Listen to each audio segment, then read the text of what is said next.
सर्वेभ्यो नमो नमः। हरिः ओम्।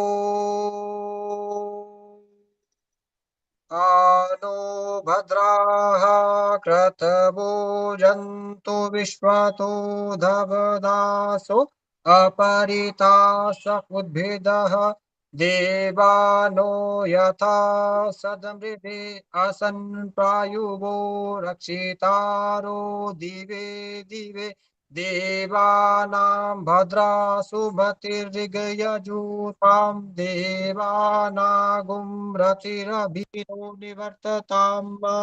हरिः ओम्। सभी का इस कार्यक्रम में स्वागत है। जैसा कि आप सभी परिचित ही हैं, यह एक उपक्रम विशेष रूप से उन व्यक्तियों के लिए है जो संस्कृत क्षेत्र में न रहते हुए भी संस्कृत के लिए कटिबद्ध रहे हैं, भारतीय संस्कृति के प्रचार प्रसार के लिए कटिबद्ध रहे हैं। उनको विशेष रूप से यहाँ पर प्रस्तुत कर समाज के लिए एक दिग्दर्शन प्रस्तुत करना, यह इस कार्यक्रम का मूल लक्ष्य रहा है। इसमें संस्कृत के विद्वान भी आपको दिखते हैं, संस्कृतेतर विद्वान भी आपको प्राप्त होते हैं, सामाजिक कार्यकर्ता जो है वो भी ध्यान दृष्टिगत होते हैं। इसी तरह से निरंतर यह कार्यक्रम आप अलग अलग भिन्न भिन्न संदर्भों में भिन्न भिन्न दृष्टिकोण से आप देखते रहे हैं। इसमें विशेष रूप से संस्कृत जगत में जो कार्य किया गया है या उससे संदर्भित जो समर्पित युवा हैं, उनके लिए यह विशेष रूप से प्रस्तुत किया गया है।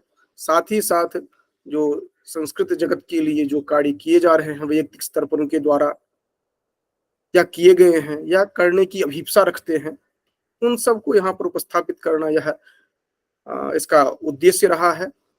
और इसी उद्देश्य से 15 सितंबर 2020 को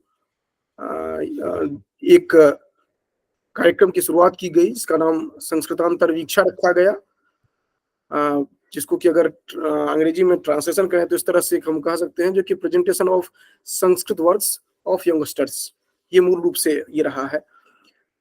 क्योंकि अंतर्वीक्षा पद है जो कि उसके अंतस्थल में प्रवेश करके हम देखने का प्रयास करते हैं कि इन्होंने वास्तविक रूप से व्यक्तिगत स्तर पर संस्कृत के लिए, भारतीय संस्कृति के लिए कितना समर्पित रहे हैं, ये किस तरह से आगे कार्य कर रहे हैं, किस तरह से प्रेरणा की स्रोत हैं, आदि आदि बहुत सारी बातें इसमें एक साथ होते हैं।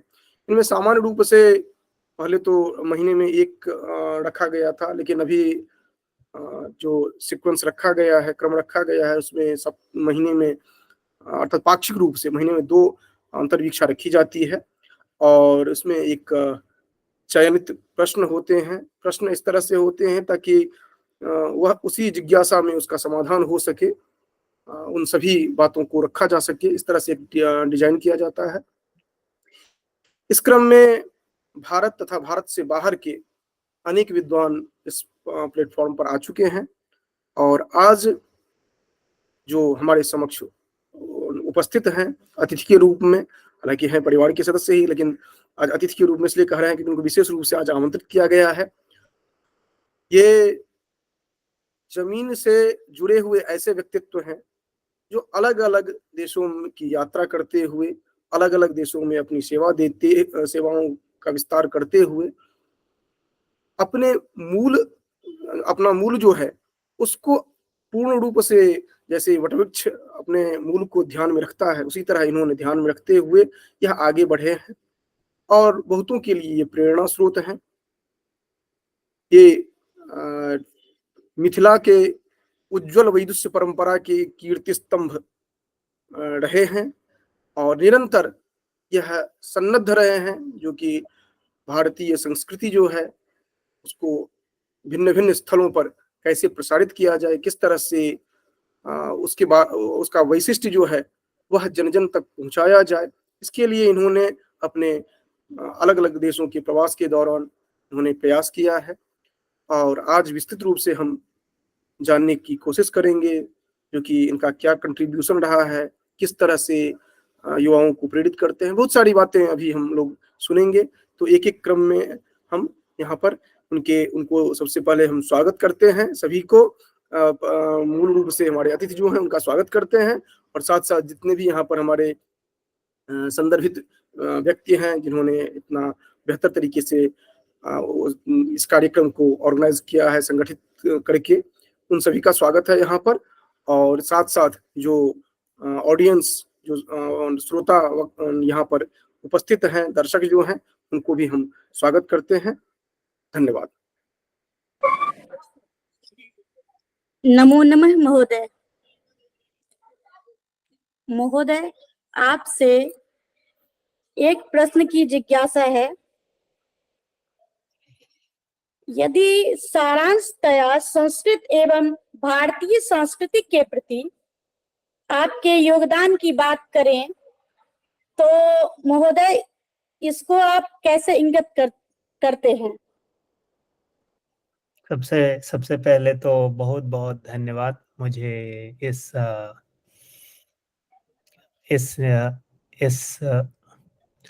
समारोह में और इस यात्रा में सहचर बनाने के लिए। और मैं सबसे पहले तो शुरू करूंगा एक श्लोक से जो कि मुझे बहुत पसंद है, और मैं बहुत ही सारगर्भित रूप से उसको हमेशा, लगभग हर दिन मैं उसके बारे में सोचता हूँ कि कितनी अच्छी काव्य शैली है ये, जो कि गोस्वामी तुलसीदास के रामचरितमानस का पहला श्लोक है। ओम वर्णानाम अर्थसंधानाम रसानाम छंदसामपि मंगलानाम च कर्तारो वंदे वाणी विनायको। तो पहले वाणी और विनायक का आह्वान करते हुए मैं जो ये यात्रा है, अपनी यात्रा या संस्कृत के प्रति जो मेरा लगाव है, इसको मैं दो दृष्टिकोण से देखूंगा। पहले तो जो हम कहते हैं कि प्रस्थानत्रयी, मुझे लगता है कि मैं यहाँ पे सबसे कम ज्ञान रखता हूँ संस्कृत का। यहाँ पे सभी विदुषी जन यहाँ पे हैं, तो मुझे लगता है कि जो प्रस्थानत्रयी के लिए मेरे अंदर दो तरह की जिज्ञासाएं शुरू हुई। और जो तीसरी प्रस्थानत्रयी है ब्रह्म सूत्र, उसका जो पहला श्लोक है अथातो ब्रह्म जिज्ञासा, तो कहीं ना कहीं वो जिज्ञासा की जो बीज है वो मेरे अंदर बचपन में ही डाली गई। वो कैसे डली मुझे नहीं पता। पेड़ बनते बनते करीब 25-30 साल हो गए उसको, मतलब वो बीज जब पड़ा उसके बाद सही माहौल नहीं मिला। फिर धीरे धीरे याद आया कि अच्छा ये चीज थी जो कि मुझे अंदर से प्रेरित करती थी। जैसे बचपन में याद किया हुआ संपूर्ण भगवत गीता हो, शायद मुझे लगता है मैं 5-6 साल का था जब मुझे पूरी भगवत गीता याद हो गई थी। तो बहुत सारी ऐसी चीजें हैं जो कि कहीं ना कहीं अंदर वो जड़, वो ना, वो एक उसका जो रूट है वो थोड़ा थोड़ा बढ़ना शुरू हुआ था। तो जो यात्रा है वो दो तरह की यात्रा है, एक तो अंतर्मुखी यात्रा है और एक बहिर्मुखी यात्रा है। तो जो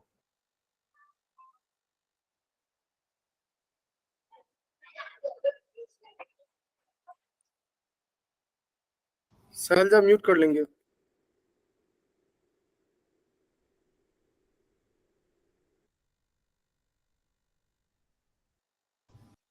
अनम्यूट। हेलो हेलो, अब मेरी आवाज आ रही है? जी सर, जी सर, जी सर, जी सर। अरे तो सॉरी, मैं क्या बोल रहा था, एक डिस्कनेक्ट कैसे हो गया कुछ पता नहीं। तो मैं ये कह रहा था जो यात्रा है वो दो तरह की यात्रा है। एक तो मेरी अंतर्मुखी यात्रा है जो शायद बचपन में ही शुरू हो गई थी, और एक बहिर्मुखी यात्रा है जो कि ये समझना कि आखिर जो इनर इंजीनियरिंग है हमारी, जो जो मनुष्य है वो काम कैसे करता है। और लगभग विश्व के हर कोने में मुझे लगता है मैं लगभग 50-60 अलग अलग देशों में भ्रमण किया है मैंने काम के सिलसिले में। तो हर जगह आदमी जो है, वो जो मनुष्य है वो एक ही तरह है, बहुत ज्यादा अंतर नहीं है कहीं भी। वही होते हैं ना कि वही वही जो आधारभूत आवश्यकताएं हैं वो हर जगह हैं, उसका स्वरूप बदलता रहता है। तो संस्कृत से जो मेरी अपनी यात्रा रही है वो वही लगने लगी कि भगवत गीता है या उपनिषद हैं या इस तरह के जितने भी प्राचीन ग्रंथों को मैंने अध्ययन किया, उसमें मुझे यही लगा कि हर जगह वो जो विश्व रूप का दर्शन है वो हर जगह होता है। अगर हम ये देख लें कि भाई ये चीनी नहीं है, ये भी उसी विश्व रूप के लोग हैं। मुझे सबसे पहले जो मेरी नानी है और मेरी माँ है वो मुझे मिलने मलेशिया आई थी। उन दिनों मैं मलेशिया में रहता था। तो उनको बोलते ये लोग कैसे कैसे लोग हैं, क्या क्या खाते हैं, ये है वो। अब जो एक साधारण जो हमारे अंदर जो ख्याल होता है, तो मेरे मुंह से अनायास निकल गया कि माँ यही तो शायद कृष्ण ने दिखाया था भगवत गीता में विश्व रूप के रूप में। तो वो जो यात्रा है वो हर जगह लगभग एक जैसी होती है, लेकिन जो अंतर्मुखी यात्रा की शुरुआत बचपन में हुई वो धीरे धीरे धीरे धीरे एक वृक्ष का रूप ले रही है। मैं नहीं बोलूंगा कभी विशाल हो चुका है, बट हाँ, अंतर्मुखी यात्रा जो है वो चल रही है और वो अथातो ब्रह्म जिज्ञासा जो है वो अंदर जाग उठा है। उसी तरह से जो बहिर्मुखी यात्रा है वो भी बहुत ही इम्पोर्टेंट है, या बहुत ही उसकी जरूरत बहुत ज्यादा है, क्योंकि ये बताना अपनी संस्कृति, अपनी भाषा, अपने जड़ और उसका प्रभाव पूरे एशिया में देखना या पूरे विश्व में देखना, एक तरह से वो जो है वो बहिर्मुखी यात्रा है। और इसके लिए मैंने एक 4 पंक्ति की एक कविता मैंने लिखी थी कुछ दिन पहले, चूंकि मैं मिथिला के क्षेत्र से हूँ जिसे विदेह भी कहा जाता है। उस क्षेत्र का प्राचीन नाम जो था, मिथि से पहले के जो राजा थे वो विदेह कहलाते थे, विदेह जनक जो थे। तो मैंने इस यात्रा को जो है ना एक भौगोलिक, आध्यात्मिक और समसामयिक दृष्टि से मैंने एक कविता लिखी थी। हो गए लगभग 7-8 साल हो गए, जो कि मैं जरूर आप लोगों को सुनाऊंगा, क्योंकि आपने मेरी यात्रा के बारे में पूछा है। तो ये यात्रा से संबंधित ही एक कविता है। तो वो इस तरह है। अपने जीवन की यात्रा मुझको चलकर तय करना है, मानो तो सब कुछ अपना है, ना मानो तो सब सपना है। बहुत कठिन सी यात्रा है ये अपने मन के अंतस्थल की, मैं मेरा की पट्टी बांधे चली न जाए ये पगडंडी। ये पगडंडी आगे जाकर मिल जाती है 2 नगरों में, पहला नगर बसा सदेह में, दूसरा नगर बसा विदेह में। तो मैं यही बोलूंगा कि मेरी जो यात्रा है वो सदेह और विदेह के बीच की यात्रा है। और मैं बहिर्मुखी जो मेरी यात्रा है उसको मैं कोशिश करूंगा धीरे धीरे और आगे बढ़ाने की। मैं लिखता हूँ थोड़ा बहुत, लेकिन मैं कहीं प्रकाशित नहीं करता। जो भी लिखता हूँ वो मैं डॉक्टर विपिन जी से मैं शेयर करता हूँ, कई बार मैथिली में, हिंदी में, मैं बंगला में भी, मैं करीब करीब 7-8 भाषाओं में मैं लिखता हूँ और जानने की कोशिश करता हूँ अलग अलग चीजें। शेयर भी करता हूँ कुछ कुछ लोगों से, बट अभी तक उतनी हिम्मत नहीं जुटा पाया कि मैं उसको कहीं पब्लिश करूँ या उस पर कुछ और आगे करूँ। मुझे लगता है कि बहुत सारा बचा है जो मुझे नहीं आता है। तो वो जो है ना, वो खाली ग्लास के चक्कर में जो वो कॉन्सेप्ट है ना साइकोलॉजी की, भरा हुआ ग्लास और खाली ग्लास, तो मुझे हमेशा अपना ग्लास खाली दिखता है। उस चक्कर में कभी आगे नहीं बढ़ पाया, बट जरूर वो यात्रा भी शुरू हो चुकी है। जी धन्यवाद महोदय, बहुत बहुत ही ज्ञानप्रद रहा आपका। आपके व्यक्तिगत परिचय से मुझे एक प्रश्न और मेरे मन में जिज्ञासा आ रही है महोदय। आप संस्कृत के शास्त्रीय ग्रंथों का अध्ययन के भी रुचि रखे, तो आप संस्कृतेतर व्यक्ति को आप किस प्रकार से अभिप्रेरित करेंगे?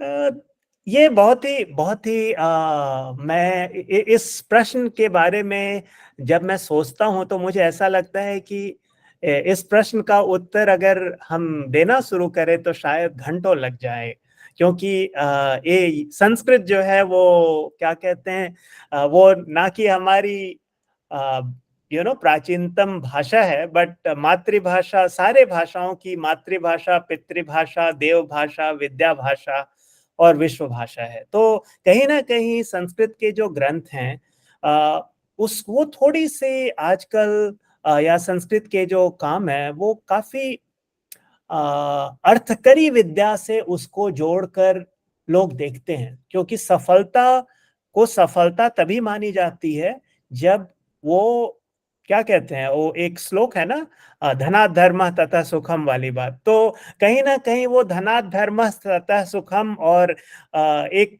बहुत पहले की बात है, मैंने एक बार एक और श्लोक लिखा था कि सा विद्याया नियुक्तये की जरूरत अभी ज्यादा पड़ गई है सा विद्याया विमुक्तये से। तो जो मुक्ति और नियुक्ति ये दोनों जो है वो साथ ही साथ चलती रहती है। तो संस्कृत के ग्रंथों की कहीं ना कहीं उसका जो एक व्यावसायिक दृष्टिकोण से देखना बहुत जरूरी है। और मैं यही कोशिश करता हूं जब भी मैं किसी से बात करता हूं कि उसका व्यावसायिक दृष्टिकोण क्या क्या हो सकता है। तो कुछ दृष्टिकोण मैं आप लोगों को जरूर बताऊंगा जो कि आज की ज्वलंत समस्याएं हैं, विश्व भर की सारी ज्वलंत समस्याएं हैं, और संस्कृत भाषा के ग्रंथों में इसका कहीं ना कहीं प्रमाण मिलता है कि संस्कृत या जो हमारी जो प्राचीन संस्कृति है वो उसने इन समस्याओं को कैसे इस पे कार्यरत किया था। तो पहली व्यवस्था अगर मैं व्यवसायिक दृष्टिकोण से देखूं तो पर्यावरण संतुलन की बात मैं सबसे पहले कहूंगा।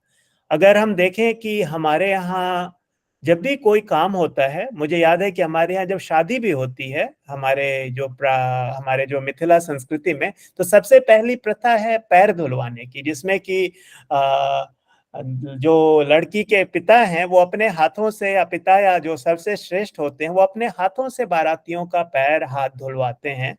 तो कहीं ना कहीं सैनिटाइजेशन हमें कोरोना में अभी याद आया, बट अगर हम उसको देखें तो जो पर्यावरण से जनित रोग या पर्यावरण से जनित जितनी भी अव्यवस्थाएं हैं उसके सुधार को हम देख सकते हैं संस्कृत के ग्रंथों में या संस्कृत के कार्यों में, अपने क्रियाकलापों में, या अपनी जो पद्धतियां हैं, पूजा की पद्धति हो गई। जैसे पहली बार मुझे ये आभास हुआ था कि पूजा की पद्धति जो है वो हमारे पांचों ज्ञानेंद्रियों को सक्रिय करती है, कि हमें फूल चाहिए होता है जो दिखता है अच्छा, लाल, सफेद, पीला, उसमें अच्छी सुगंध होती है जो नाक को हमें आगे बढ़ाती है। हम घंटियां बजाते हैं या शंख बजाते हैं तो पूरी पांचों ज्ञानेंद्रिय एक साथ एकत्रित होती है, तभी वो पूजा शुरू होता है। और ये जो सारे साधन हैं वो हमने जोड़ के देखे तो मैं कहीं ना कहीं ये देखता हूं कि हमें संस्कृत और उससे जुड़ी चीजों को एक बायोलॉजिकल जो जीव विज्ञान है या समाज विज्ञान है या व्यवसाय क्षेत्र है उससे जोड़ के रखना होगा, तभी वो जिंदा रहेगा। नहीं तो संस्कृत बहुत ज्यादा एक मंदिर तक सीमित रह गया है। मुझे लगता है कि उसका उत्थान उससे बाहर होना चाहिए, और वो तब होगा जब हम उसको उन चीजों से जोड़कर देखेंगे कि अरे इसकी तो महत्ता इतनी ज्यादा है, ये इतना कम नहीं है। इन्हीं चीजों के लिए जो है अगर आप यूरोप में जाएं या अमेरिका में जाएं, कंसल्टेंसी लेते हैं लोग, इन चीजों के लिए पैसा देते हैं। हमारा परिवार जो है वो आपस में जुड़े रहने के लिए अलग अलग लॉ फर्म है जो कि इसी पे काम करती है, अलग अलग कंसल्टेंसी कंपनीज हैं। तो पर्यावरण संतुलन है, परिवार, समाज, रहन सहन, ये एक दूसरी बहुत बड़ी व्यवस्था है।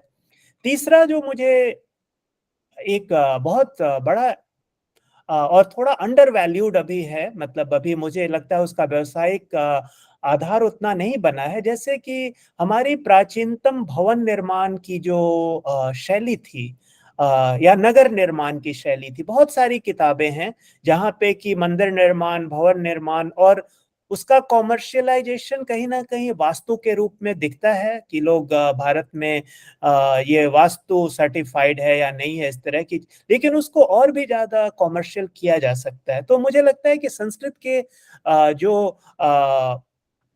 जो एरिया है, जैसे साम्राज्य का उत्थान और पतन, अभी आप देखिए कि जैसे लड़ाई चल रही है रूस और अपने यूक्रेन के बीच में, और अगर आप उसको जोड़ें कि हमारे प्राचीन ग्रंथों में किस तरह से साम्राज्य के उत्थान और पतन की कहानियां हैं, मृच्छकटिकम की बात हो जाए या स्वप्न वासवदत्तम की बात हो जाए, मैं साधारण रामायण महाभारत तो सभी जानते हैं, बट जो मैं थोड़ी सी और डिटेल में अगर जाऊं तो मृच्छकटिकम में जो कैप्चरिंग बैक ऑफ मगध की जो कहानी है, वो मुझे लगता है कि लोगों को पता ही नहीं है कि कैसे रिक्लेम किया जाए, अपनी राजधानी को कैसे रिक्लेम किया उस पूरे और अमात्य को कैसे उन्होंने, अमात्य राक्षस को कैसे अपने ओर जोड़ा। वो बहुत ही असाधारण ग्रंथ है। या फिर अगर हम भवभूति की रचनाएं ले लें, मुझे एक बड़ी अच्छी घटना याद आती है। मैं बहुत छोटा था,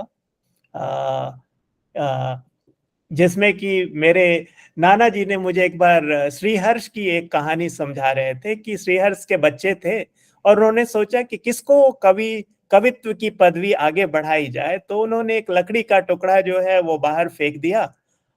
ये संदर्भ है, और अपने जो 2-4 बच्चे थे सभी को बोला कि क्या है ये, तो किसी ने बोला शुष्कम काष्ठम तिष्ठति अग्रे, तो किसी ने बहुत ही साधारण संस्कृत में बोला। फिर उनका जो एक सबसे बड़ा बेटा था उन्होंने कहा था नीरस तरुले प्रतिष्ठति अग्रे। तो इस तरह से जो है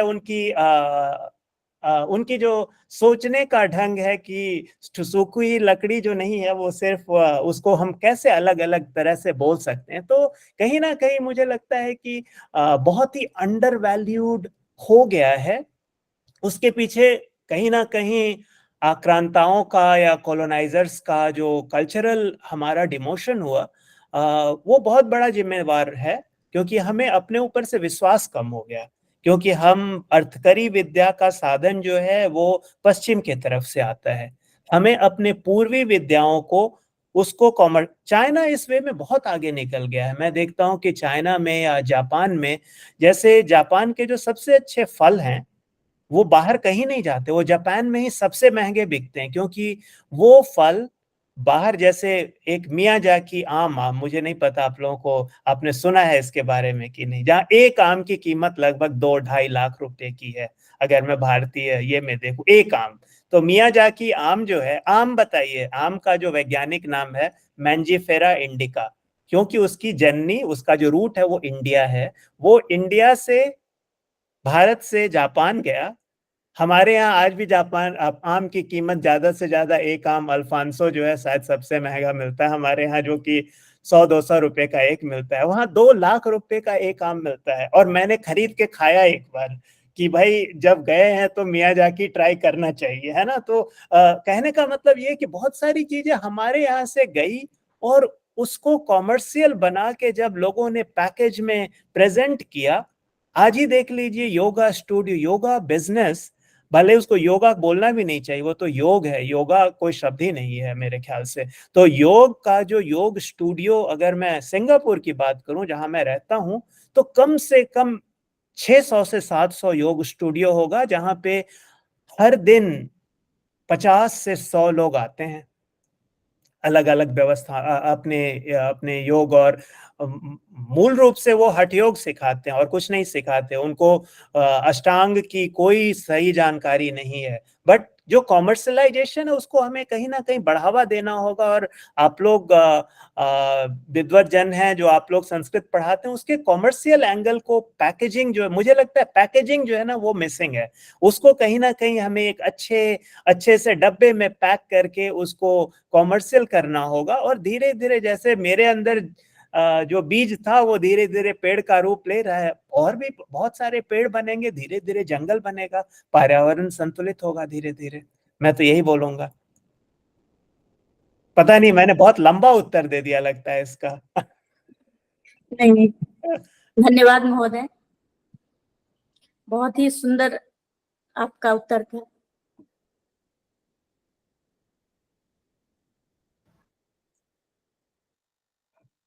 नहीं, एक्चुअली इसमें एक और भी है कि जो संस्कृत को मैं अपने कुछ और अनुभव बताऊंगा इसमें कि अपनी संस्कृत भाषा जो है वो लिपियों से परे है। देवनागरी में हम भले ही आज लिखते हैं, लेकिन मैं आपको अपने आंखों देखा अनुभव बताता हूँ। जब मैं 2007 में मैं पहली बार अंकोरवाट गया था, जो कि विश्व का सबसे बड़ा विष्णु का मंदिर है या बुद्ध का मंदिर है, या उसको आप जो भी बोलें। कई बार उसमें उसके पतन और उत्थान की कहानियां बहुत सारी हैं, तो मैं उसमें नहीं जाऊंगा। लेकिन वहां पे मैंने देखा, वहां पे जो शिलालेख है उसमें कहीं भी देवनागरी नहीं है, लेकिन वो शिलालेख संपूर्ण संस्कृत में है। तो कहीं ना कहीं ये लिपि और उससे ऊपर उठा हुआ। उसी तरह से मुझे याद है बचपन में एक बार मैंने माइकल मधुसूदन दत्त का मेघनाद वध, जो बंगाली संस्कृत में लिखा हुआ है, वो मैंने एक बार पढ़ने की कोशिश की थी। फिर वही सब कुछ जाता है कि भाई हमारे जो श्रेष्ठतम लोग थे हमारे घर में, उनको साहित्य और संस्कृति में बहुत अभिरुचि थी। नहीं तो बचपन में जब मैं 8-10 साल का था, मेघनाद वध नाम की किताब जो है वो किसी ने सुना भी नहीं होगा उस समय, जो मुझे 2-4 लाइनें याद थी उस समय। तो कहने का मतलब यह है कि संस्कृत भाषा लिपियों से परे है। वही मैंने जावा एक द्वीप है इंडोनेशिया में, और वहां पे एक बहुत बड़ा मंदिर है पंचदेवता, जो हम जिनको बोलते हैं पंचदेवता का मंदिर है, प्राम्बनान वहां पे बोलते हैं, प्राम्बनान टेम्पल, जहाँ पे कि अपने 5 पंच देवताओं की पूजा होती है। वहां भी मैंने देखा, वहां जो संस्कृत लिखी हुई है उसको वो बोलते हैं कवि स्क्रिप्ट। अब मुझे नहीं पता, वो कहीं से भी देवनागरी नहीं है। मैंने पढ़ने की कोशिश भी की, ब्राह्मी थोड़ा बहुत मैं सीखने की कोशिश कर रहा हूँ आजकल, बट बहुत कम समझ में आया। लेकिन वो ब्राह्मी नहीं था, वो एक और ही स्क्रिप्ट था। लेकिन जब उसको उच्चारण किया उन लोगों ने, तो मुझे लगा अरे ये तो संस्कृत में है। इस तो मुझे पढ़ा नहीं जा रहा था, लेकिन समझ में सब आ रहा था। तो ये जो बहुत बड़ी जो जर्नी है, जो मैंने अलग अलग जगहों पे देखी है, वैसे ही एक बार मुझे याद है वियतनाम के चांपा क्षेत्र में मैं गया, तो वहां भी इसी तरह जो इंक्रिप्शन है वो किस लैंग्वेज में है मुझे नहीं पता। वो बोलते हैं एंशिएंट लैंग्वेज, नाम उनको भी नहीं पता है। लेकिन कुछ लोग जो उसको पढ़े उन्होंने संस्कृत उच्चारण किया, तो मुझे तुरंत समझ में अरे ये तो संस्कृत है। तो अपना अनुभव मैं बताने की कोशिश कर रहा हूँ कि जो हमारी जो भाषा है लिपि से परे है, और इसमें इतने श्रेष्ठ विचार हैं, आदर्श हैं, मूल्य हैं, सिद्धांत हैं, प्रणाली हैं, पद्धति हैं, कौशल है, कला है, विज्ञान है, तकनीक है, जो कि हमें आत्म स्वरूप से परिचय कराता है और हमें परम पुरुषार्थ के मार्ग पे ले जाता है। और सबसे बड़ी बात है कि हमें विश्व रूप का दर्शन करा के विश्व प्रेम के रूप में जो जो एक कहानी है ना कि वसुधैव कुटुंबकम, एक जो श्लोक है, वसुधैव को एक कुटुंबकम के मार्ग में ले जाता है। तो संस्कृत में ये एक बहुत बड़ी क्षमता है जो कि अंडररेटेड है, उसको हम और भी आगे ले जा सकते हैं।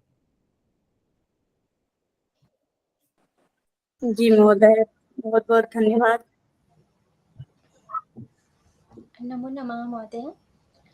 और नमो नमः। आपकी महोदय जी, आपकी जो जीवन यात्रा है और सत्य को उद्घाटित करती आपकी जीवन यात्रा से संबंधित जो पंक्तियां आपने अभी हम लोगों को श्रवण कराई हैं, उससे विदित होता है कि आपने नेपाल, चीन, जापान, मलेशिया, कंबोडिया, वियतनाम इत्यादि अनेक पूर्वी एशिया के कई विश्व धरोहरों और पुरातात्विक स्थलों की यात्रा की है।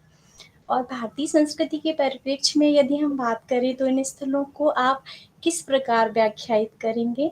कृपया हम सभी की कौतूहलता को प्रश्नित कीजिए। बिल्कुल, मैं भारतीय संस्कृति, इसके लिए भी मैं शायद मेरी खुद की एक कविता है मैंने लिखी थी, और कुछ दिन पहले ही मैंने शेयर किया था विपिन जी से कि एक बहुत ही ऋग्वेद के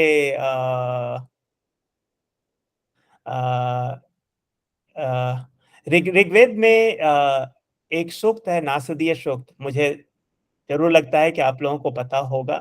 तो कॉन्सेप्ट बहुत ही कॉम्प्लेक्स है नासदीय सूक्त का। जो जब मैं उसको पढ़ा, जो होता है ना श्रवण मनन निधिध्यासन तीनों को जब मैंने उसमें अपना कम से कम 4-5 महीना लगाया, तो फिर मुझे लगा कि इस सूक्त को एक छोटी सी कविता में कैसे वो किया जाए। और आपके उत्तर देने के लिए मैं इस कविता को जरूर सुनाऊंगा आप लोगों को, शायद आप लोगों को अच्छा लगे। तो आप लोग ये भी बोल सकते हो कि हाँ भाई, ये उत्तर है या नहीं। मैं ये भी जानना चाहूंगा आपके बाद, आपके प्रश्न का उत्तर ये हो सकता है या नहीं हो सकता है। तो ये जो कविता है मेरी, ये इसका शीर्षक है मौन साक्षी, और बहुत ही ज्यादा छंदबद्ध नहीं है, लेकिन इसको जैसा कि मैंने कहा ये नासदीय सूक्त से प्रेरित है। तो इसकी कविता ऐसी है। हूं मौन साक्षी उस प्रणव का, परा अपरा से परे अस्तित्व जिसका, मैं मौन साक्षी उस प्रणव का। सत असत दोनों उन्हीं का, तिमिर और प्रकाश जिनका, प्रलय से निर्माण बनता, ज्ञान और अज्ञान बनता। हूं अचंभा सोच कर वो शून्यता, हूं मौन साक्षी उस प्रणव का। मुक्त जीवन मृत्यु से जो, समय सीमा से परे वो, कार्य कारण भोज्य भोक्ता, आदि अंत न मध्य उसका, जग चराचर एक सत्ता, हूं मौन साक्षी उस प्रणव का। तो कहीं ना कहीं जो आपका प्रश्न है उसको मैंने एक कविता के माध्यम से उत्तर देने की कोशिश की है। मुझे आप बताइए कि ये उत्तर सटीक है या नहीं है। जी महोदय, नासदीय सूक्त पढ़ने का अवसर मुझे भी प्राप्त हुआ है, पाठ्यक्रम इत्यादि में लगा हुआ है। और यदि सरलतम रूप में कहना चाहें सूक्त से हटकर, तो बहुत ही सुंदरतम शब्दों में आपने उसको व्याख्यायित किया है। और इसके बाद एक अपनी प्रश्न जो श्रृंखला है, उसमें मेरा द्वितीय जो प्रश्न है वह है कि महोदय जी, जो आपने भारतीय सांस्कृतिक विरासत है, साहित्य, पूर्वी धार्मिक जो प्रथाएं हैं, प्राचीन संस्कृत ग्रंथों में आपकी गहन अभिरुचि प्रतीत होती है। शब्दों से, आपके अध्ययन इत्यादि से, वही आज के युवा मूल से दूर होते नजर आ रहे हैं। क्या आपने किसी को मूल पथ पर लाने का प्रयास किया है, या भविष्य में आप इस दिशा में कुछ योजना आपकी सुनियोजित है? हम सभी उन नवीन प्रकल्पों से जो है अवगतार्थ होना चाहते हैं। कृपया हम लोगों को अपनी योजनाओं से अवगत कराइए। ये जो योजनाएं हैं, मुझे लगता है कि बहुत सारी योजनाएं, मेरा मुख्य उद्देश्य जो अभी यही लगता है कि हमें ध्यान देना चाहिए।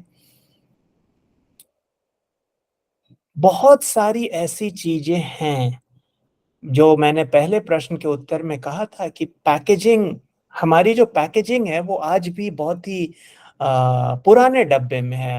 होता है ना कि उसका डब्बा हमें बस बदलना है। और उसके अलावा मैंने कुछ कुछ चीजों के बारे में जैसे बताऊंगा कि अगर आप किसी भी मैनेजमेंट इंस्टीट्यूशन में जाएं, जैसे मुझे सौभाग्य मिला है अमेरिका के स्टैनफोर्ड यूनिवर्सिटी में पढ़ाई करने का कुछ दिन के लिए, और हार्वर्ड विश्वविद्यालय में भी मैंने मैनेजमेंट की पढ़ाई पढ़ी है अपने भारत की शिक्षा के बाद। तो कुछ कुछ चीजें जो हर मैनेजमेंट स्कूल में पढ़ाई जाती है, और मुझे कहीं ना कहीं लगता है कि वो उसका जड़ और या उसके जो बीज हैं वो हमारे ग्रंथों से निकल के आई है। जैसे सबसे बड़ी बात है कि अतीत ने वर्तमान को कैसे आकार दिया है। अगर मैं इसको बिल्कुल मैनेजमेंट टर्म में बोलूं, जो कि आप सुनेंगे लगभग सारे मैनेजमेंट लीडर, स्टीव जॉब्स से होके बिल गेट्स, जितने भी हैं सभी इसका प्रयोग करते हैं कि how the past has shaped the present. ये शब्द बड़ा अच्छा लगता है, लेकिन इसी का जो संस्कृत वर्जन है वो हमने उसकी पैकेजिंग नहीं की, हमने लोगों तक उसको नहीं पहुंचाया। अगर मैं उसकी बात करूं तो कहने का मतलब यह है कि अतीत में हुई घटनाओं, विचारों और लोगों ने आज जो दुनिया में प्रभाव डाला है या उन्होंने दुनिया का दृष्टिकोण बदला है, समय के साथ उस पैटर्न या उसके रुझान और कारण को पहचानने में मदद मेरे ख्याल से संस्कृत भाषा का ज्ञान बहुत आसानी से कर सकता है। और मैं फिर अगर दूसरा जो मेरे अंदर एक और चल रहा है, जो वो कहाँ से आया ये भी मैं बोलूंगा।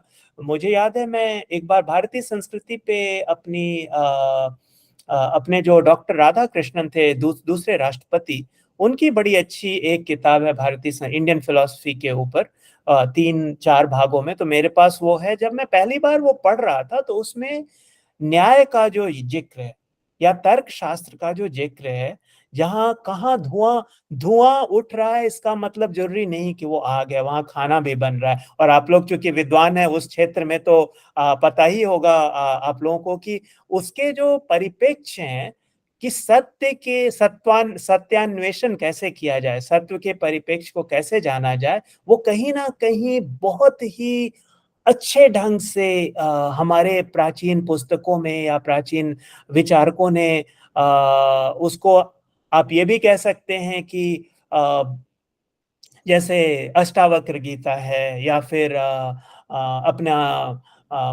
अपने जो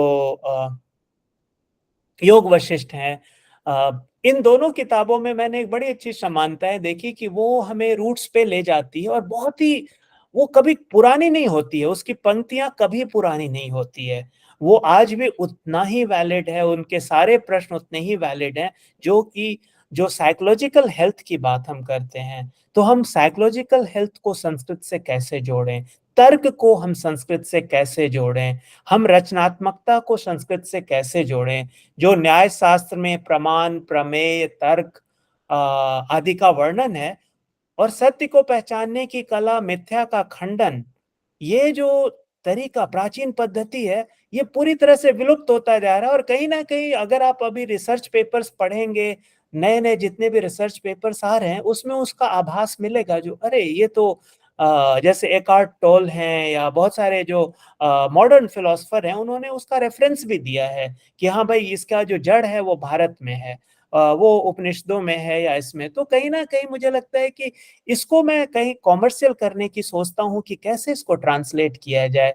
उसके बाद तीसरी बहुत बड़ी बात है संस्कृत भाषा के प्रभावी और प्रेरक प्रसंगों को सिखाना और उसका अनुमोदन करना। ये बहुत ही, मुझे ये लगता है कि छोटी छोटी कहानियां, जैसे एक और मैं एग्जांपल देना चाहूंगा यहाँ पे कि वॉल्ट डिज्नी के कैरेक्टर, आप देखिए कितना पॉपुलर है। अब विश्व के किसी भी देश में जाएं तो आपको मिकी माउस का एक ना एक वो फैन मिल ही जाएगा, हर घर में मिकी माउस के फैन हैं। लेकिन अगर आप उसके जड़ में जाएं तो कहीं ना कहीं वो हितोपदेश से प्रेरित है, कहीं ना कहीं उसकी जो कई कहानियां हैं, जिसमें कि वही सिंह जो है वो भेड़ के बच्चों के बीच में आ गया, ये 1936 का पहला वीडियो था वॉल्ट डिज्नी का। उन्होंने कहानी को थोड़ा बदल दिया, थोड़ा सा बाइबल से जोड़ दिया उसी चीज को, लेकिन ये ओरिजिनल कहानी तो बाइबल से भी पुरानी है, जो हम लोगों ने पढ़ी हुई। उसको उन्होंने कार्टून बनाया, उसको पैकेजिंग अच्छे से की और फिर प्रेजेंट किया। देखिए मिकी माउस हर जगह, हर बच्चा उसका फैन है, या वॉल्ट डिज्नी के इतने कैरेक्टर्स हैं। तो कहीं ना कहीं मुझे लगता है कि वो एरिया पे काम करना बहुत ही जरूरी है, जो हमें आगे जाके मैं सोचता हूं कि हमें करना चाहिए। उसी तरह से विविधता और सहानुभूति की सराहना, अगेन ये एक बहुत बड़ा मैनेजमेंट लेसन है। अगर मैं इसको यही अंग्रेजी में बोलूंगा तो आपको लगेगा कि हाँ, मैंने कई बार सुना है, how to appreciate diversity and empathy. अब डाइवर्सिटी और एम्पैथी की जो अपनी पुरानी व्यवस्था है, अगर मैं उसको देखूं तो संस्कृत के कई ग्रंथों में इसका वर्णन है। आप रामायण को ही ले लें, किस तरह से डाइवर्सिटी के साथ आप मैनेजमेंट की तरह आप लड़ाई कैसे जीत सकते हैं। बंदर, भालू, रीछ, बिल्कुल अंतर प्रजातीय संतुलन की बात अगर करें तो इससे बड़ा संतुलन और क्या हो सकता है। तो कहीं ना कहीं वो डाइवर्सिटी और इंक्लूजन की बात अगर हम करते हैं तो वो यहाँ पे है। उसके बाद अंत में मैं यही बोलूंगा कि अपने विरासत से जोड़ने से लोगों का जो मानसिक स्तर है वो ऊंचा होता है। एक बड़ा छोटा सा एग्जांपल मैं देता हूं। आज से 7-8 साल पहले एक सिनेमा आई थी भारत में ही, बाहुबली। बाहुबली अगर मैं सिनेमा की बात करूं तो उसमें एक सबसे बड़ी बात थी कि उसमें बहुत सारे जो गान संगीत थे वो पूर्ण संस्कृत में थे, बहुत सारे कमांड थे जो संस्कृत में थे, और उन्होंने कई लोगों का परिदृश्य जो है या दृष्टिकोण है वो पूरी तरह से बदल दिया अपनी संस्कृति के बारे में, चाहे वो मैं भारत की अपनी बात करूं या विदेश में बात करूं। तो इस तरह से जो पैकेजिंग जैसे जैसे अच्छी पैकेजिंग में आएगी तो लोग अट्रैक्ट होंगे, क्योंकि ये मार्केटिंग का जमाना है भाई। हमें ये जानना होगा कि आप पैकेट जो है, पैकेट में आप उसको बाहर का लेवल जो है वो कैसा है। हम हमारे साथ क्या होता है, जो संस्कृत को कॉमर्शियल करना है या आगे का जो मेरा जो आप पूछ रही हैं, उसमें क्या होता है कि हम लोग बहुत ज्यादा गरिष्ठ तरीके से उस चीज को बांटते हैं, और वो जब गरिष्ठ हो जाता है तो वो जो है सुपाच्य नहीं रह जाता है ना। वो एक जो आयुर्वेद की परंपरा है, तो गरिष्ठ और सुपाच्य एक नहीं होता है कभी। तो उस गरिष्ठता को जो है उसको कहीं ना कहीं हमें मुलायम बनाना, उसको खिचड़ी में कन्वर्ट करना होगा या उसकी पैकेजिंग अच्छी करनी होगी, और फिर हमें आगे बढ़ना होगा। तो कहीं ना कहीं मैं इस क्षेत्रों में आगे बढ़ना चाहता हूं। और मैं आज ही बात कर रहा था विपिन जी से सुबह कि नहीं, अब मैं सोच रहा हूँ कि संस्कृत में कुछ और पारंपरिक पढ़ाई करूं, क्योंकि मेरी पढ़ाई जो है वो कंप्यूटर साइंस और इंजीनियरिंग में है, उसके बाद मैनेजमेंट के क्षेत्र से जुड़ा रहा। तो कहीं ना कहीं मैं सोच रहा हूँ कि पारंपरिक जो शिक्षा है वो भी मैं लूं संस्कृत की, उससे मुझे और आसानी हो जाएगी इस आगे की यात्रा में।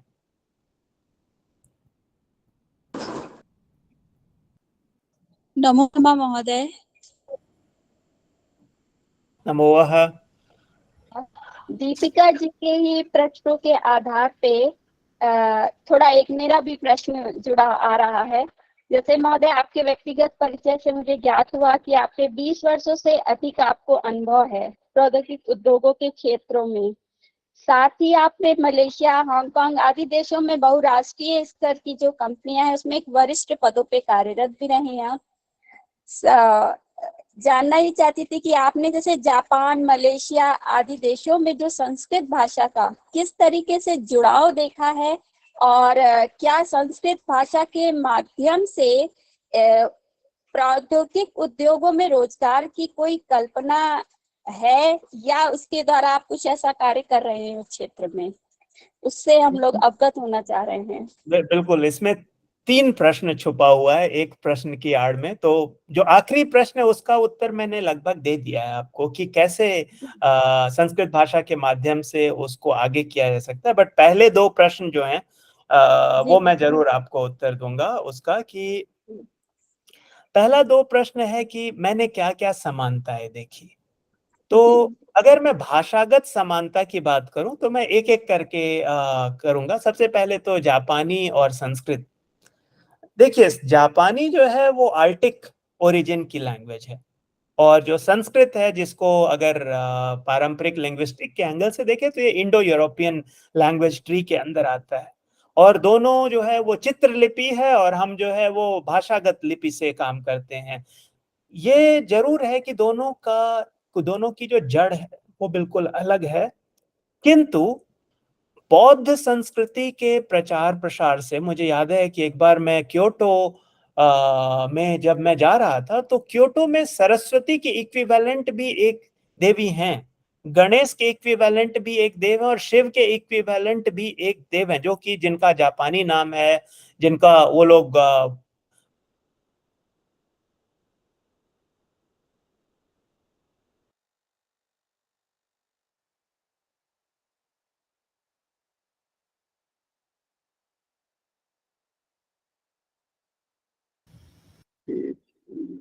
ध्वनि नहीं हो रही है।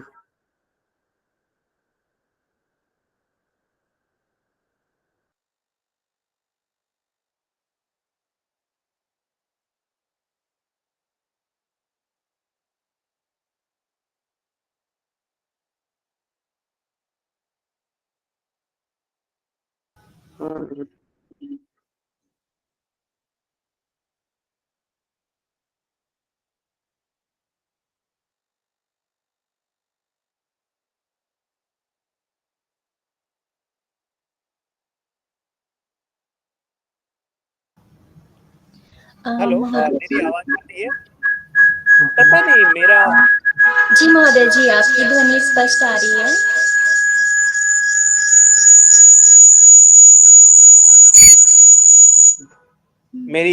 मेरी आवाज स्पष्ट आ रही है अभी?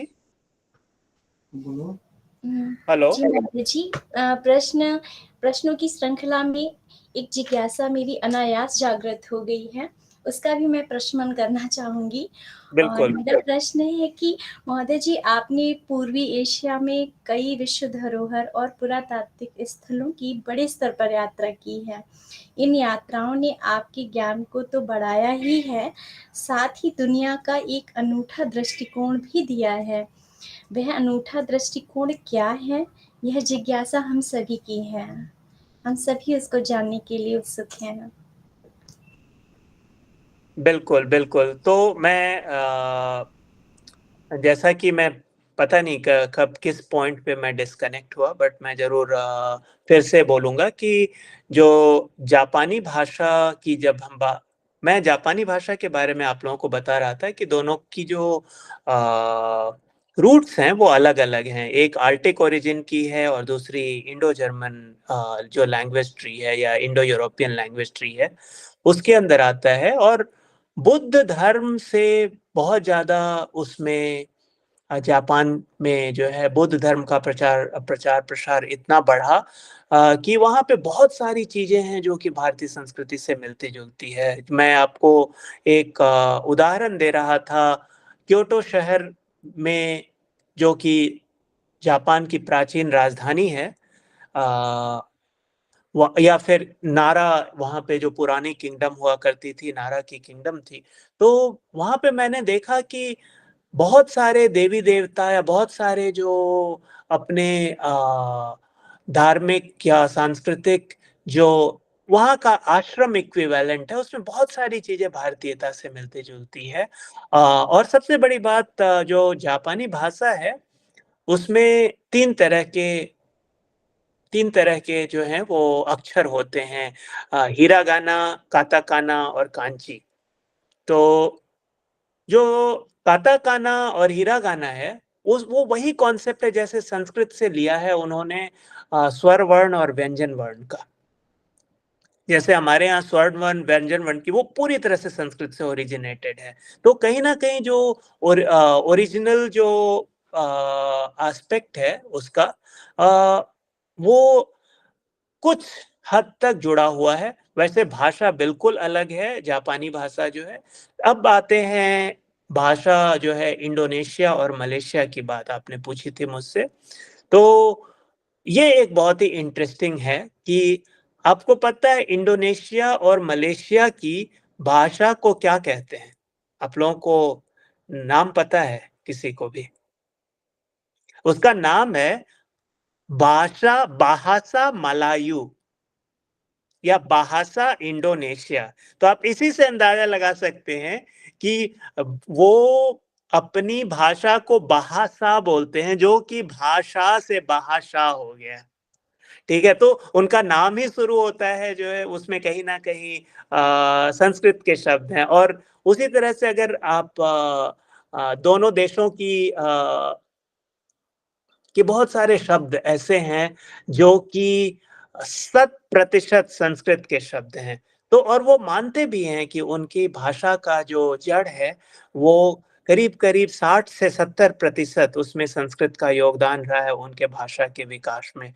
तो साउथ ईस्ट एशिया के बहुत सारे देशों में, मैं ये नहीं बोलूंगा कि सिर्फ जापान, इंडोनेशिया, वही चीज अगर मैं अयोध्या में थाईलैंड में राजमहल को अयोध्या कहते हैं। अयोध्या एक शहर है बैंकॉक से लगभग 40 किलोमीटर के करीब, 40-50 किलोमीटर की दूरी में, जो कि उस प्राचीन महाराजा की राजधानी हुआ करती थी। वो अपने राजा को राम बोलते हैं और अपनी राजधानी को अयोध्या बोलते हैं। उसी तरह से अगर हम वियतनाम जाएं तो वहां पे जो एक साम्राज्य था उसका नाम था चांपा। तो देव वर्मन जो जितने राजा थे वो लोग वहां पे राज करते थे। उसी तरह से कंबोडिया की बात करें तो वहां तो पूरा का पूरा भाषा में संस्कृत का बहुत ही सारा योगदान है।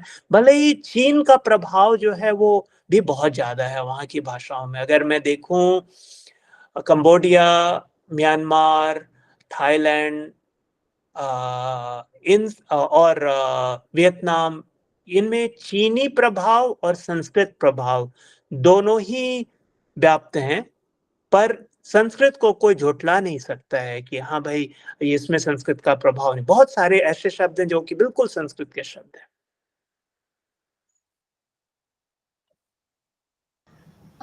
आपकी ये जो जीवन यात्रा रही है वो हम लोगों के लिए समय और व्यय से राहित्य होकर विश्व दर्शन कर शाब्दिक यात्रा का हम सभी ने आज आनंद जो है उसकी अनुभूति की है। इसके लिए बहुत बहुत धन्यवाद महोदय। और एक कहावत भी है कि कोस कोस पर पानी बदले, चार कोस पर वाणी। तो उसका प्रभाव हम केवल भारत में ही नहीं बल्कि वैश्विक स्तर पर भी स्पष्ट दिखाई देता है। और यदि हम अपने पूर्व के प्रश्नों पर चर्चा करें तो आपने जैसा कि मूल ग्रंथों के बारे में बताया था और जिसके लिए आपने रामायण का उदाहरण दिया, नास्ति सूक्त इत्यादि के जो उदाहरण हम लोगों के सामने प्रस्तुत किए हैं, उससे स्पष्ट है कि जो मूल से बंधकर ही हम सभी लोगों को रहना चाहिए और उसी के आधार पर हम अपनी संस्कृत भाषा और संस्कृति से जुड़े रह सकते हैं। और इसी प्रकार आपके समय के बहुमूल्य समय को समझते हुए और हम सभी का ये परम सौभाग्य है कि आपने यहाँ आकर हम सभी को कृतार्थ किया। इसके लिए बहुत बहुत धन्यवाद महोदय। नमो नमः। बहुत बहुत धन्यवाद आप सभी को, बहुत बहुत धन्यवाद ऐसे उपलक्ष्य में मुझे इनवाइट करने के लिए, और मैं बहुत ही कृतार्थ हूँ इसके लिए। जी प्रणाम महोदय जी। प्रणाम। और सबसे पहले आज का जो यह मंच में उपस्थापित प्रश्न है उन प्रश्नों का उपशमन करते हुए आपने जिस तरह से अपनी प्रस्तुति यहाँ पर उपस्थापन किए हैं, इसके लिए तो सर्वप्रथम मैं यही कहना चाहती हूँ कि भाव विभोर हो गए हैं हम लोग। और सबसे बड़ी बात यह है, पहली बार कुछ काव्यिक रूप से आपने प्रश्नों का शमन किया है, उत्तर प्रदान किए हैं, तो ये हम सबके लिए और भी रसमय रह चुका है। और इसके लिए सर्वप्रथम मैं आपको हार्दिक धन्यवाद ज्ञापन करना चाहूंगी। और आज बहुत दिनों बाद ऐसा लगा कि हम लोग काव्य गोष्ठी में बैठे हुए हैं और काव्य गोष्ठी चलते चलते जो एक शाश्वत ज्ञान है जो संस्कृति परंपरा के रूप में यहाँ पर उद्वेलित हुए हैं, उन सभी का उपशमन करते हुए आपने बहुत अच्छी तरह से यहाँ पर हम सबको रसान्वित किया है। और इसके लिए पुनः एक बार धन्यवाद ज्ञापन पूर्वक, जैसे कहते हैं कि सत्संग से ही सत्संगता बढ़ती है, उसी तरह से आज आपके काव्य पाठ से मुझे भी अभी मैंने ये कुछ पंक्तियां यहाँ पर लिखे हैं, तो वो आपके सामने यहाँ पर प्रस्तुत करना चाहूंगी। जरूर जरूर। जैसे कि ज्ञान सागर से परिपूर्ण सत्ता आपकी, परा अपरा से परिपोषित है आप, नित नित तेज शाश्वत भाव का हृदयोद्गार निरंतर करते हैं आप। संस्कृतांतर विक्षा के इस मंच से करते हैं आपको हम शत शत नमन। वागीश्वरी की कृपा सदैव रहे, विकसित हो भारतीय परंपरा सुमन। यही मैं कुछ पंक्तियां यहाँ पर आप पर समर्पण करना चाहती थी। तो बस बहुत अच्छा लगा और क्या कहे, निशब्द हूं मैं। बस जितना हो सके धन्यवाद ज्ञापन का पैराय है, इसलिए एक यहाँ पर औपचारिकता रहती है, पर हृदय तल से तो कोटिशः धन्यवाद है कि आपका सानिध्य पुनः हम सबको मिले।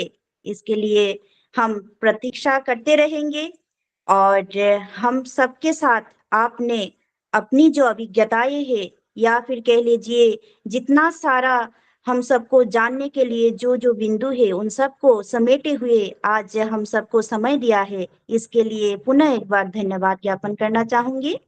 इसके उपरांत आज हम सब यहाँ पर जो एक माला में मोती पिरोए हुए जुड़े हुए हैं। हम सबको जोड़ने वाले जो वटवृक्ष के रूप में हम सभी के परम पूजनीय गुरुजी है डॉक्टर विपिन कुमार झा महोदय जी को भी इस शाश्वत कार्य के लिए हम सबकी ओर से एक बार धन्यवाद ज्ञापन करना चाहते हैं। पुनः हम धन्यवाद ज्ञापन करना चाहते हैं हम सब में विराजित मार्गदर्शन के लिए तत्परा डॉक्टर सरिता श्रीवास्तव जी का, क्योंकि उन्होंने सदैव व्यस्ततामय जीवन के माध्यम में भी हम सबके लिए समय निकालते हुए हम सबको परम पोषित किया है और साथ ही हम सबके लिए सदैव तत्पर रहते हैं। इसलिए महोदया जी आपका भी हृदय तल से हार्दिक धन्यवाद ज्ञापन करती हूँ।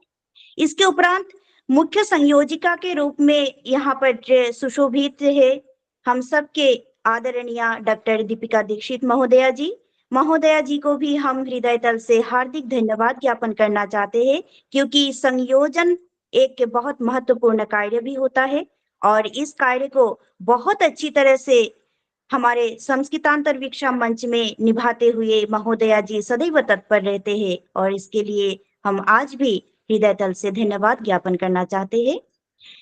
तथा पर यहाँ पर प्रारंभ में ही मंगलाचरण पाठ करते हुए इस संपूर्ण कार्यक्रम को एक सुष्ठु रूपता और निरंतर चलने के लिए जो भगवान के प्रति ईश्वर के प्रति अपनी जो इच्छा है या फिर अपनी जो प्रार्थना है वो प्रकट करते हुए यहाँ पर विराजमान हुए थे। हम सबके साथ ही कार्यरत है आदरणीय श्री पुष्पराज शर्मा महोदय जी को भी हम हृदय तल से धन्यवाद ज्ञापन करना चाहते हैं। इसके उपरांत आज जो प्रश्नकर्ताएं हैं जैसे कि आदरणीय दीपिका जी, आदरणीय यहाँ पर सरिता जी भी है, इन सबके साथ आदरणीय श्रीमती शैलजा महोदया जी भी है जो प्रथम बार यहाँ पर प्रश्न उत्थापन करते हुए हम सबको और भी उत्साहान्वित किए हैं और बहुत अच्छी तरह से यहाँ पर प्रश्न उत्थापन करते हुए एक सक्रियता प्रदान किए हैं और इसके लिए हम आदरणीय शैलजा जी को भी हार्दिक धन्यवाद ज्ञापन करना चाहते हैं। इसके उपरांत तकनीकी, क्योंकि हम लोग तकनीक माध्यम से ही आज यहाँ पर संभव हो पाए कि विदेश में रहते हुए भी महोदय जी के साथ हम सानिध्य पूर्ण बातें कर सकते थे, तो इसके लिए हम यहाँ पर जो तकनीक के संयोजन में निरंतर कार्यरत है श्री राहुल काश्यप जी और श्री मनीष कुमार मिश्रा जी, आप दोनों को भी हम हृदय तल से धन्यवाद ज्ञापन करना चाहते हैं। साथ ही हम सबके साथ जुड़े रहते हैं हम सबके आदरणीय श्रीमती पी गौरी जी महोदया जी को भी हम हृदय तल से धन्यवाद करते हैं और आशा करते हैं आगे भी हमारा यह मंच फलीभूत होगा और भी विकसित होगा। और इसी के साथ मैं यहाँ पर विराम लेती हूँ। नमो नमः। नमो नमः। आप सभी को बहुत बहुत धन्यवाद मुझे यहाँ पे बुलाने के लिए, और मैं जरूर कोशिश करूँगा कि जब भी मौका मिले तो मैं आप लोगों का सानिध्य प्राप्त करूँ और कुछ नया सीखूं। जैसे आपने एक 4 पंक्तियां आपने कुछ क्षणों में लिख दिया, मुझे वो लिखने में 2 महीने लग जाते हैं। मैं सोचता रहता हूँ अच्छा कौन सा शब्द आएगा, कौन सा करवा, तो मुझे बहुत समय लगता है। और यही विद्वता यही होती है जो कि मुझे लगा कि अरे वाह कितने अच्छे से आपने सारी बातों को रख दी सामने। बहुत बहुत धन्यवाद। विद्वता भी सानिध्य के साथ ही होती है, क्योंकि नीति शतक में भी आते हैं ना कि जैसे कि सत्संग के साथ ही होता है सद्गति होती है, तो इसीलिए प्राय ये आपका भी प्रभाव है। आपके जो काव्य पाठ है उसको सुनते हुए ही मुझ में भी एक उद्गार हुआ है कि नहीं कुछ लिखूं, 2-4 पंक्तियां लिखूं, क्योंकि महोदय जी ने इतनी अच्छी तरह से हमको आज हम सबको काव्य रस से रसान्वित किए हैं, तो फिर ये हमारा भी कर्तव्य बनता है कि हम भी कुछ लिखे, कुछ प्रभावित हो इससे। तो वही है, और बागेश्वरी माता की तो कृपा सबके ऊपर ही होती है, बस हमको आगे बढ़ना होता है। और अभी शांति पाठ से ही हम यही पर कार्यक्रम को समाप्त करना चाहेंगे। डॉक्टर सागरिका जी, धन्यवाद ज्ञापन की इस परंपरा में आपका धन्यवाद छूट रहा है, तो आपका धन्यवाद ज्ञापन भी बहुत ज़रूरी है। आप सदैव ही अपने अमृत वचनों से हम सभी को सराबोर करती रहती हैं, इसके लिए आपका बहुत बहुत धन्यवाद। हृदय तल से धन्यवाद। धन्यवाद, धन्यवाद महोदया जी। और अभी हम सबका कल्याण के लिए ही हम यहाँ पर शांति पाठ करने जा रहे हैं। ओम सर्वे भवन्तु सुखिनः, सर्वे सन्तु निरामयाः, सर्वे भद्राणि पश्यन्तु, मा कश्चित् दुःखभाग् भवेत्। ॐ शान्तिः शान्तिः शान्तिः। नमो नमः। शुभ